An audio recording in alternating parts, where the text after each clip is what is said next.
Regarde le monde. Les informations défilent. Les sirènes retentissent. Les frontières s'enflamment.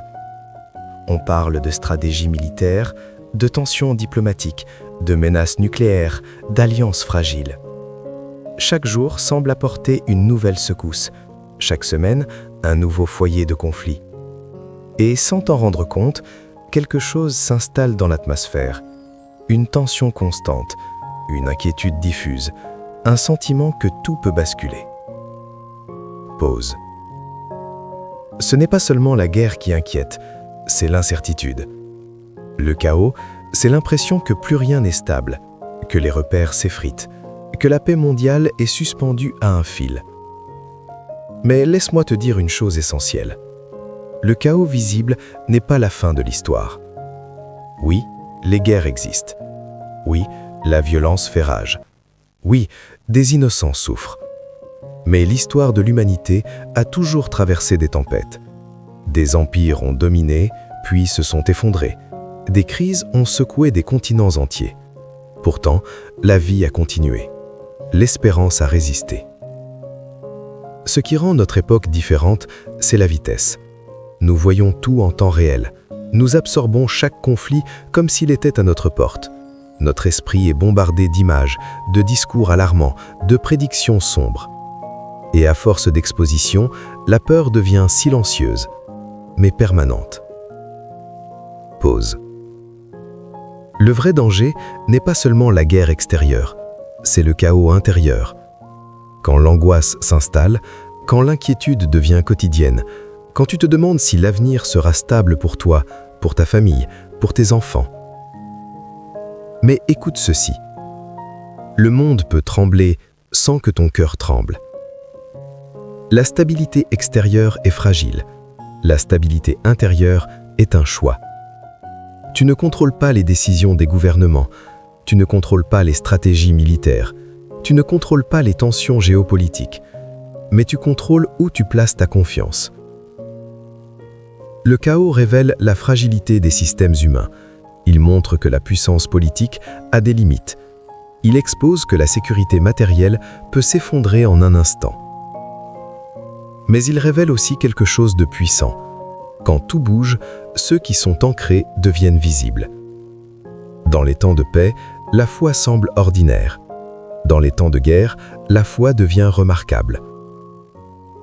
Restez calme quand tout s'agite. Priez quand les autres paniquent. Espérez quand les discours annoncent le pire.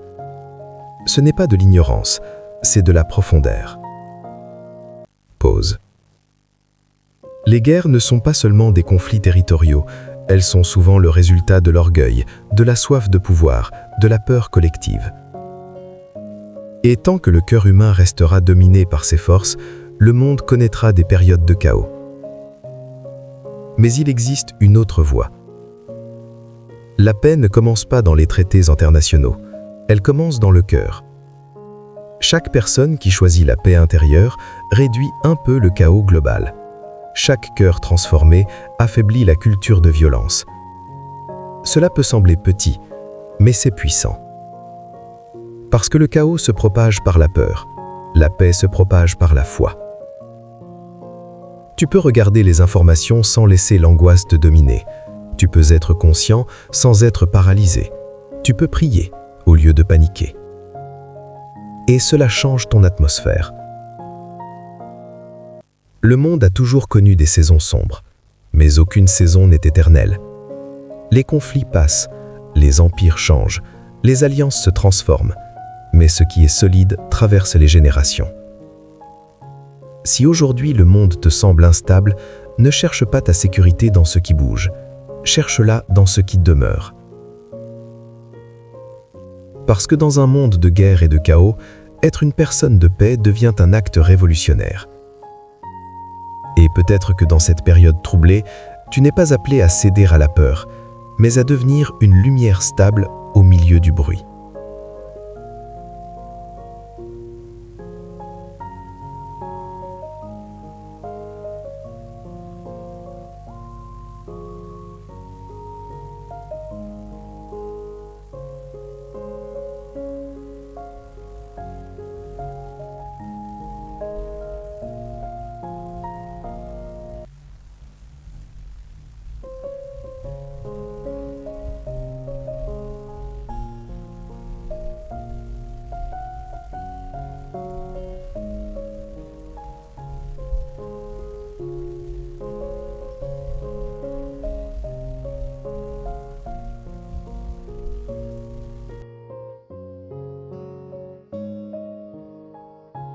Cette stabilité intérieure ne signifie pas ignorer la réalité.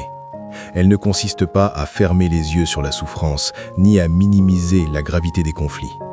Elle consiste à refuser que le tumulte extérieur définisse ton état intérieur. C'est une posture consciente, une décision profonde. Car le chaos cherche toujours à s'imposer comme normal. À force d'entendre parler de tensions, de menaces et de divisions, on peut finir par croire que la peur est inévitable, que l'angoisse est logique, que l'inquiétude permanente est justifiée. Pourtant, vivre constamment sous pression use l'âme. Cela épuise la clarté. Cela affaiblit la vision. Les guerres bouleversent les nations, mais elles testent aussi les convictions personnelles. Quand tout semble incertain, ce que tu crois réellement apparaît. Est-ce que ta confiance repose sur les équilibres politiques, sur la force des puissances mondiales, sur la stabilité économique? Ou repose-t-elle sur quelque chose de plus profond, de plus solide, de moins fragile? Chaque période de chaos agit comme un révélateur. Il expose les fissures, il montre les dépendances invisibles, il oblige à distinguer l'essentiel du secondaire. Quand la paix extérieure disparaît, la paix intérieure devient une nécessité vitale. Et paradoxalement, c'est souvent dans les moments les plus instables que les plus grandes forces intérieures émergent. L'histoire l'a montré. Au milieu des conflits, des personnes se lèvent pour reconstruire, pour protéger, pour servir, pour aimer malgré tout. Le chaos révèle le pire, mais aussi le meilleur. Il y a quelque chose de puissant dans le fait de rester lucide sans devenir cynique, de rester informé sans devenir obsédé, de rester conscient sans perdre l'espérance. C'est un équilibre rare, mais possible. Car si le monde traverse des turbulences, cela ne signifie pas que toute direction est perdue. Les saisons changent, les tensions montent et redescendent. Les périodes sombres ne sont pas éternelles. Elles semblent longues lorsqu'on les vit, mais elles finissent par passer. La vraie force n'est pas dans le contrôle des événements mondiaux. Elle est dans la maîtrise de son propre cœur. Quand tu refuses de laisser la peur t'envahir, tu reprends une part de pouvoir. Quand tu choisis la paix au lieu de l'angoisse, tu changes ton atmosphère intérieure. Les guerres peuvent faire trembler les cartes géopolitiques. Elles peuvent redessiner des frontières. Elles peuvent bouleverser des économies. Mais elles ne peuvent pas obliger ton esprit à vivre dans la peur. Cette décision t'appartient. Dans un monde marqué par les divisions, choisir la paix devient un acte presque révolutionnaire. Dans un climat de méfiance, choisir la confiance devient un signe de maturité. Dans une époque saturée de discours alarmants, choisir la sérénité devient une force silencieuse. Le chaos peut sembler immense, mais il ne définit pas toute la réalité. Il existe encore des gestes de solidarité, des actes de courage, des élans d'unité. Ils sont parfois moins médiatisés, mais ils sont bien réels. Ainsi, même si l'époque est agitée, même si les tensions persistent, tu n'es pas obligé de vivre dans l'instabilité émotionnelle. Tu peux construire en toi un espace de paix que les conflits extérieurs ne peuvent pas envahir. Tu peux devenir un point fixe dans un monde mouvant. Et peut-être que c'est cela, la véritable réponse au chaos. Ne pas se laisser modeler par lui, mais devenir une présence stable au milieu de lui. Non pas fuir la réalité, mais l'affronter avec une paix plus profonde que la peur. Et lorsque tu choisis cette paix, quelque chose change subtilement autour de toi. Le chaos perd un peu de son emprise. Non pas parce que les conflits cessent immédiatement, mais parce que tu refuses d'être entraîné dans leur spirale émotionnelle. La peur aime la propagation. Elle circule vite, d'esprit en esprit, de conversation en conversation. Mais la paix aussi peut se transmettre. Elle est plus silencieuse, plus discrète, mais tout aussi puissante. Les périodes de guerre et d'instabilité mondiale ont toujours façonné les générations. Certaines ont été marquées par la crainte et le repli. D'autres ont été marquées par la résilience et la reconstruction. Ce qui fait la différence n'est pas seulement l'intensité du chaos, mais la posture intérieure adoptée face à lui. Si tu laisses les événements définir ton horizon, ton avenir semblera sombre. Mais si tu gardes une vision plus haute, plus large, alors même les temps troublés deviennent des passages et non des fins. Les crises, aussi violentes soient-elles, ne durent jamais éternellement. elle transforme les paysages, mais elle ne supprime pas l'espoir. Le monde traverse des secousses parce que l'humanité elle-même est traversée par des tensions profondes. Rivalité, ambition, blessures historiques, lutte de pouvoir. Tant que ces réalités existent, des conflits surgiront. Mais cela ne signifie pas que tout est voué à l'effondrement. L'histoire est faite de cycles, de chutes et de relèvements. Ce qui importe, c'est de ne pas laisser l'atmosphère globale éteindre ta lumière personnelle. Dans un climat chargé, il est facile de devenir dur, méfiant, pessimiste. Pourtant, garder un cœur stable et une pensée claire est une forme de résistance. La paix intérieure n'est pas naïveté, c'est une discipline. Elle demande de filtrer ce que tu absorbes, de limiter l'exposition excessive au bruit constant, de nourrir ton esprit avec autre chose que l'angoisse ambiante. Elle demande aussi de garder une perspective. L'humanité a déjà traversé des périodes bien plus sombres, et pourtant, elle est toujours là. Le chaos actuel peut sembler unique, mais il s'inscrit dans une longue histoire de turbulences et de renaissance. Ce qui distingue une personne solide au milieu de la tempête, ce n'est pas l'absence de peur, mais la capacité à ne pas s'y abandonner.